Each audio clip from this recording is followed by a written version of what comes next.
రామారావు గారు నమస్తే, good evening. నమస్తే శ్రీకాంత్. కేసీఆర్ అనే మా నాయకుడు మళ్ళీ ముఖ్యమంత్రిగా కేసీఆర్ గారినే నియమించుకుంటాం, కేసీఆర్నే మళ్ళీ ప్రజలు ఎన్నుకుంటారు, కేసీఆర్ ముఖ్యమంత్రి కావడానికి అందరం సైనికుల్లాగా పనిచేస్తామంటే అదే కేసీఆర్ ఈరోజు పార్టీ నుంచి బయటికి బహిష్కరించేశారు. సో ఆఫ్కోర్స్ కేసీఆర్ సిద్ధాంతం, బీఆర్ఎస్ పార్టీ సిద్ధాంతం గతం నుంచి ఏదో జరిగిందో కవిత విషయంలో కూడా అదే జరిగింది. కానీ ఆ మాటలు మాత్రం అట్లాగే ఉన్నాయి. బట్ కవిత పార్టీ నుంచి బయటకు వచ్చిన తర్వాత కవిత అడుగులు ఎటువైపు వెళ్ళబోతున్నాయి? రేపొద్దున పార్టీ పెట్టబోతున్నారా? పార్టీ పెడితే నడిపించేటువంటి శక్తి సామర్థ్యాలు కవితకున్నాయా? లేదంటే కాంగ్రెస్ పార్టీ బీసీ రిజర్వేషన్లను స్వాగతించినటువంటి కవిత రేపొద్దున కాంగ్రెస్ పార్టీ అలయన్స్ తోటి ఏమైనా ముందు పోతుందా? చాలా ప్రశ్నలు కనిపిస్తున్నాయి. ఎట్లా ఎక్స్పెక్ట్ చేయొచ్చు భవిష్యత్ కవిత రాజకీయ ప్రస్థానాన్ని? శ్రీకాంత్ గారు, మీకు అట్లాగే శేషి గారికి స్పెషల్ నమస్కారం. నమస్తే. శేషి గారు ఇప్పటిదాకా చెప్పిన మాటతో పూర్తిగా ఏకీవిస్తూనే దానికి అదనంగా అవుట్ ఆఫ్ ది బాక్స్ మనం మాట్లాడుకోవాలి. ఎందుకంటే ఎవరు కూడా పార్టీకి మించిన వ్యక్తిత్వాలు ఎవరు ఉండవు, ఇంక్లూడింగ్ కేసీఆర్ తో సహా. తెలంగాణ అస్తిత్వం కోసం పెట్టిన పార్టీ కేసీఆర్ కంటే గొప్పది అంటున్నారు. కేసీఆర్ అందులో కేవలం కీలక పాత్ర మాత్రమే. అటు కవిత ఒక లెక్క కాదంటున్నారు, స్పష్టంగా చెప్తున్నారు. ఎందుకంటే పార్టీ అండలేకపోతే ఏ వ్యక్తి అయినా ఒంటరిగా మిగిలిపోతారు. అది ఇందిరాగాంధీ కాలం నుంచి వచ్చింది, మనం చూస్తున్నాం కదా. అన్నాడు కామరాజు నాట ప్రాణం ఏంది అన్నాడు. ఇందిరాగాంధీ నుంచి మొదలుపెట్టి ఇప్పటిదాకా ఎవరైనా పార్టీ అన్న పక్కకు పోయిన తర్వాత 90% ఫెయిల్ అయింది, సక్సెస్ కాలే. తెలంగాణ పేరు మీదను ఇప్పుడు అట్లాంటే ఎన్టీ రామారావు గారి పేరు మీద లక్ష్మీపర్వతో పార్టీ పెట్టుకుంది, ఏమైంది? తెలంగాణ ఐకాన్ అని చెప్పి తెలంగాణ సమితి అని మన విజయసాయి గారు పార్టీ పెట్టింది, ఏమైంది? జన సమితి అని తెలంగాణ పేరు పెట్టుకొని కోదండరాం పార్టీ పెట్టింది, ఏమైంది? నేనేమంటున్నానంటే ఇవన్నీ కూడా తెలంగాణ రాష్ట్ర సమితి ఏర్పడ్డ నేపథ్యాన్ని గమనిస్తే ఒకనాడు ఆంధ్ర ఆత్మగౌరవం కోసం తెలుగుదేశం పార్టీ ఎట్లా వచ్చిందో, తెలంగాణ అస్తిత్వ పోరాటం నుంచి వచ్చిన తెలుగు మనకు అది టీఆర్ఎస్, దాన్ని తక్కువ చేయడానికి అవసరం లేదు. ఒకటి. రెండోది ఏంటంటే పార్టీ నుంచి విడిపడ్డాక నేను శశితో పూర్తిగా ఏకీపిస్తుంది ఏంటంటే ఆమె దిష్టి బొమ్మలు తగలబెట్టి ఇవన్నీ దుర్మార్గమైన పని టీఆర్ఎస్. నేను చెప్తున్నా, బీఆర్ఎస్ వాళ్ళు నిన్నటిదాకా సన్నాయి నొక్కుతుంటే ఆమె సస్పెండ్ చేయండి, మీరు మీ నోళ్ళు ఎట్లా లేస్తాయో అని చెప్పిన.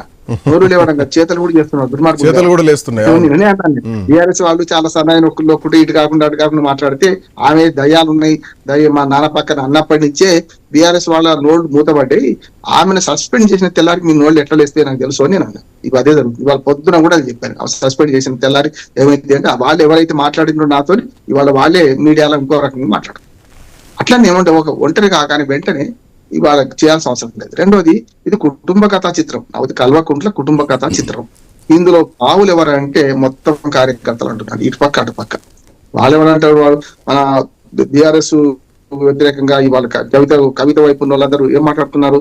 వాడేవాడు వీడేవాడు అడ్డంగా నరికేస్తాం, సంపుతం కొడతామంటుంది. ఎవరిని అడ్డంగా నరికేస్తారు? మీకు ఎస్ఐ నరికేస్తారా? మీ బీఆర్ఎస్ నరికేస్తారా? మీరు పంచాయతీ పెట్టుకొని వాళ్ళ తెలంగాణ అస్తిత్వ పోరాటం. మీరు అన్నట్టే ఇందాక బీజేపీ రాష్ట్ర అధ్యక్షుడు రామచంద్రరావు కూడా ఒక కామెంట్ చేయడం జరిగింది. ఇంట్లో పంచాయతీ అవినీతి సొమ్మును పంచుకోవడంలో వచ్చినటువంటి ఫైట్, కొట్లాట ఇది, అందుకే ఆమె పార్టీ నుంచి బయటకు వచ్చింది అని బీజేపీ రాష్ట్ర అధ్యక్షుడు మాట్లాడుతున్నారు. రేపొద్దున తెలంగాణ మొత్తం కూడా ఈ అంశం ప్రచారం చేస్తారు. రేపొద్దున కవిత సామాజిక తెలంగాణ అని చెప్పిపోయినా, కేసీఆర్ పెట్టి కేసీఆర్ పేరుతో రాజకీయాల్లో పోయినా, ఇంట్లో గొడవలతో వచ్చింది, అధికారం కోసం వచ్చింది, రాజకీయాలు చేస్తుందని అంటారు తప్ప, సో తనను ఒక ఉద్యమకారినిగా, ఒక రాష్ట్రంలో ఒక పాలిటీషియన్ గా మాత్రం చూసేటువంటి పరిస్థితి ఉంటుందంటారా? ఖచ్చితంగా ఉండదు అంటున్నాను, ఏమాత్రం ఉండదు. ఎందుకంటే కవితను తక్కువ చేయడం కాదు, ఇప్పుడు శేషగారితో పూర్తిగా ఎక్కిపిస్తున్నాను. కవిత పోరాటం అంటే నేను ఎప్పుడు చెప్తాను, ఇప్పుడు చంద్రబాబు నాయుడు గారికి ఇప్పుడు లోకేష్ ఇప్పుడే దిగింది, కానీ లేకపోతే రాహుల్ గాంధీ గారిని కాంగ్రెస్ పార్టీలో ఎట్లా ఉన్నాడో అట్లా వీళ్ళు అట్లా కాదు. కేసీఆర్ అదృష్టవంతుడు అన్నాను మొదటి నుంచి కూడా. ఎందుకంటే వారసత్వంగా వచ్చిన వాళ్ళే కావచ్చు, ఇవాళ హిందీ, ఇంగ్లీష్, తెలుగు రకరకాల ఉర్దూతో సహా మాట్లాడగలిగే కొడుకు కేటీఆర్, అంత దగ్గర కూతురు కూడా అంతగా ఆమె, అట్లాగే అల్లుడు కానీ సరే సంతోష్ పక్కన పెట్టండి, కొంత సంతోష్ వేరుగా ఉంటది, కానీ ఈ ముగ్గురు అయితే గట్టి లీడర్లే కదా. అటువంటిప్పుడు కవిత లీడర్షిప్ ను శక్తించాల్సిన అవసరం లేదు. కానీ కవిత ఏ అండతో ఎవరైతే పోయిందో, కేటీఆర్ పోయినా ఇదే పని అయితే అంటున్నాను నేను. హరీష్ రావు పోయినా కేసీఆర్ బతుకున్న రోజులు, కేసీఆర్ తర్వాత వారసత్వ పోరాటంలో ఎవరు గెలుస్తారు, ఎవరు కొడతారు, సంస్థాగతంగా ఎవరి బలం ఉంది అది వేరు. కానీ కేసీఆర్ ఉన్న రోజులు కేసీఆర్ అండలో బతకాల్సింది వీళ్ళందరూ అంటున్నాను. కేసీఆర్ జపం చేయకుండా బతకలేదు వీళ్ళు. కనుక కవిత ఎంత తీస్మాన్ ఖాన్ కానీ రేపు పొద్దున ఏమవుతుందంటే ఆమె ఏ పరిస్థితులలో పార్టీని కాదని పోయిన సందర్భంలో ఒంటరిగా మిగిలిపోతుంది. గతంలో చాలా మంది మూడో పార్టీ పెట్టుకొని పునారిల్లిపోయిన సందర్భాన్ని చూసినాం కనుక కవితకు విలువ లేదంటలేను, కానీ ఆమె వెంబడి ఉన్న వాళ్ళందరూ కిరాయి మనుషులు అనే మాట వస్తుంది. కానీ సరే ఇటు పక్కన బీఆర్ఎస్లు ఎవరు ఉంటారు, కిరాయి మనుషులు ఉంటారా అంటే పార్టీ క్యాడర్ మొదటి నుంచి ఉన్నది కదా. ఎవరైతే జాగృతి వెంబడున్నోడో ఆమె ఒక్కటి చేసింది. నేను మొదటి నుంచి చెప్తున్నాను ఆమె గురించి.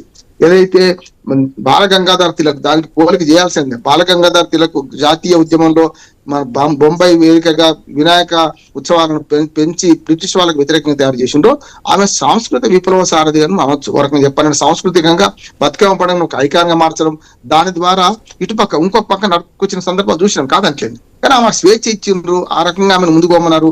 ఆమె స్పేస్ ఆమె వెతుకుంది. ఆమె స్పేస్ నుంచి దాటి ఇంకో దగ్గర పోతే ఇప్పుడు అనువుగాని చోట అధికారం అనరాదంటారు శ్రీకాంత్. నేనేమంటాను అంటే ఇప్పుడు ఇవాళ తమ నిలవలు తప్పిన తమ మిత్రులు శత్రువుల గారు గదరా సుమతి సత్కారుడు ఎన్నో చెప్పిండు. ఆమె నిలవు తప్పింది. నేను ఇంకోటి చెప్పాను, 100 తప్పులు అయిపోయినాయి నిన్నటికి. సస్పెండ్ చేయకపోతే కేసీఆర్ ఇంటిగ్రిటీనే శంకించాల్సి వస్తుందని నేను అన్నా. స్పష్టంగా సస్పెండ్ చేయాల్సిన పరిస్థితి ఆమె తెచ్చుకుంది. ఇంకొక మాట, మనకు రాజకీయాల హత్యలు ఉండవు, ఆత్మహత్యలు ఉంటాయి. అవి చేసుకుంది ఆత్మహత్య లాంటిది. ఇక్కడ ఈ సమస్య లేదు. ఇక రేవంత్ రెడ్డి మీద ఒక్కొక్కటి రాష్ట్రం మొత్తం కూడా బీఆర్ఎస్ పార్టీలో కొంత చలనం కనిపిస్తోంది.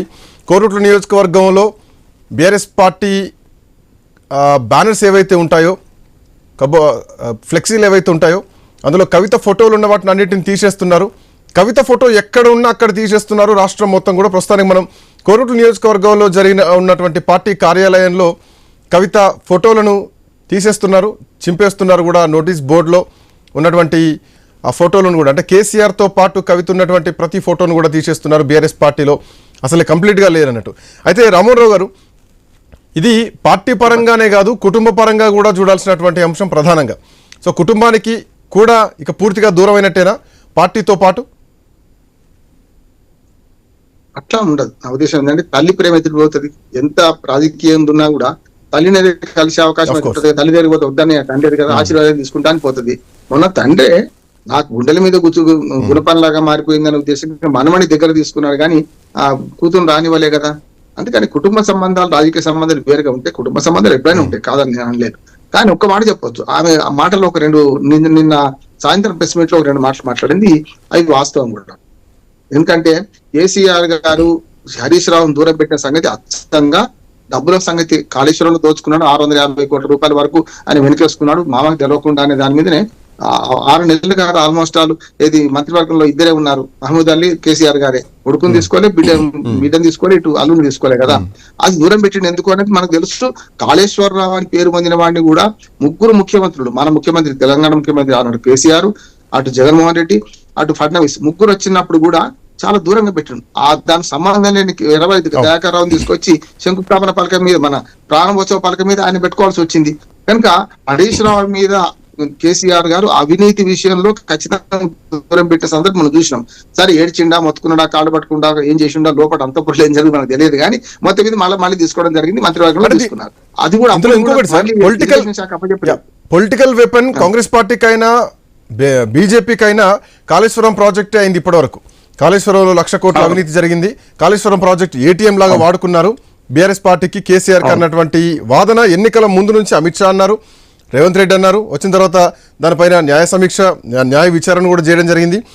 వీటన్నిటితో పాటు ఈరోజు కవిత కూడా కాళేశ్వరంలో అవినీతి జరిగింది, అవినీతి సొమ్ము మొత్తం వీళ్ళే తిన్నారు, మేఘకృష్ణారెడ్డి, సంతోష్ రావు, హరీష్ రావు అని చెప్పడం జరిగింది. సో ఇక్కడ అవినీతి జరిగిందని చెప్పినటువంటి కామెంట్ తర్వాత రేపొద్దున పొలిటికల్ వెపన్ కవిత కాబోతోందా బీజేపీకి, కాంగ్రెస్ పార్టీకి? కవిత ఏ కామెంట్ చేసినా బీఆర్ఎస్ ఉద్దేశించి ఎప్పటివరకు చేస్తూ వస్తుంది. దీన్ని శ్రీకాంత్ మనకు ఎదుటి వారి బలహీనతలను ఆసరా చేసుకొని తీసుకోవద్దు. నేను అనుకోకుండా నిన్న 2-3 ట్వీట్లలో అదే చెప్పాను. ఎప్పుడు కూడా ఆమె అంటేనే అవినీతి జరిగినట్ట.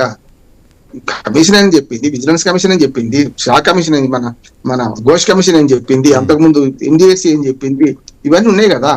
అందుకని నేను అన్నాకి కోదండరామ్ గారి స్టేట్మెంట్ చూశాను. కోదండరామ్ గారు అచ్చంగా నేను చెప్పిన మాట అని చెప్పిండు. ఏంటంటే ఇవన్నీ ఆధారాలు ఉండగా ఆమె అంటేనే ఇది అవినీతి జరిగినట్టు, ఆమె అనకపోయినా అవినీతి జరిగింది అన్నా. నేను కూడా అదే అంటున్నా, ఆమె అన్నా అనకపోయినా అవినీతి జరిగింది. రెండోది ఆమె ఇంకో మాట చెప్పింది ఇదే సంగతి, 3 ఇంజనీర్లను పట్టుకుంటేనే 1000 కోట్ల దాకా ఆస్తులు బయటపడ్డాయి, అక్రమ ఆస్తులు. అప్పుడు మెయిన్ దగ్గర ఎవరు ఎంత మనకు తెలియదు కదా అనేది కరెక్టే కదా. మెయిన్ అంటే నీ నాన్నగారు కూడా వస్తారు అంటున్నా నేను. నువ్వు హరీష్, నువ్వు సంతోష్నే నువ్వు పెట్టినావు, నేనేమంటున్నాను, అవినీతి చూస్తూ కూర్చున్నవాడు కూడా అవినీతి పరుడే.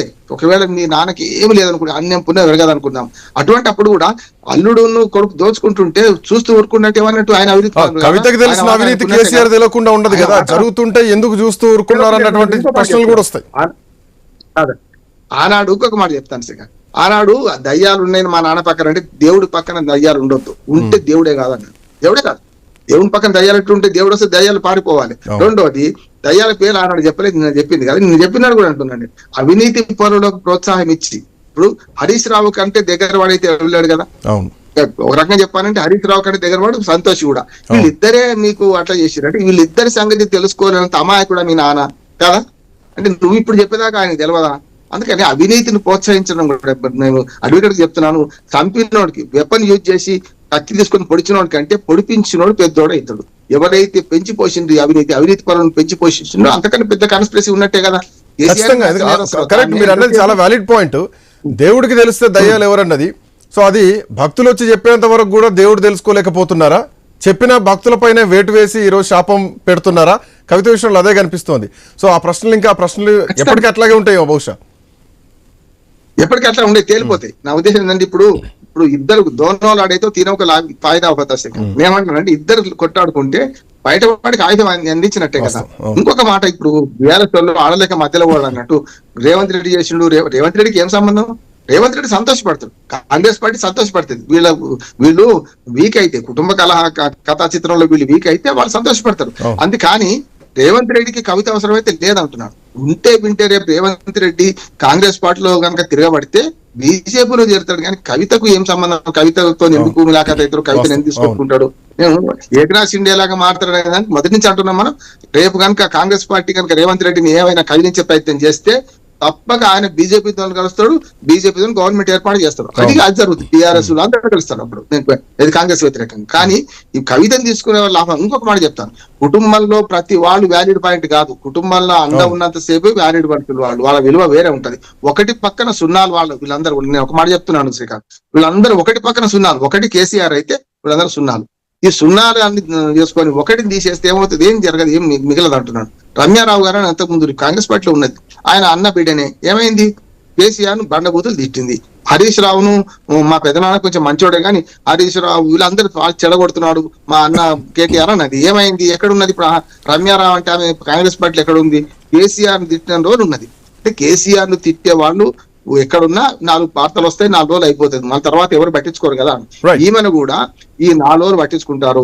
ఆమె మరి రేపు పొద్దున ఎట్లా ఉంటుంది, ఆమె అడుగులు ఎట్లా ఉంటాయి అనే దాని మీద ఉండొచ్చు. కానీ బీఆర్ఎస్ చేస్తున్న పని తప్పు అంటున్నాను. ఆమె ఫోటోలు ఎక్కడ చింపేయడం, ఆమె దిష్టి బొమ్మ దగ్గర పెట్టడం, లేకుండా ఆమె ఈ రకంగా చేయడం అనేది అనవసరంగా. ఇప్పుడు కవితకి పెద్ద ఎత్తున వీళ్ళే ఒక రకంగా ప్రచారం కల్పిస్తున్నారు అంటున్నారు. కాము ఊరుకుంటే అయిపోయింది. నిన్నటిదాకా ఇట్లా ఊరుకుంటే వాళ్ళు ఊరుకుంటే అయిపోయేది కదా.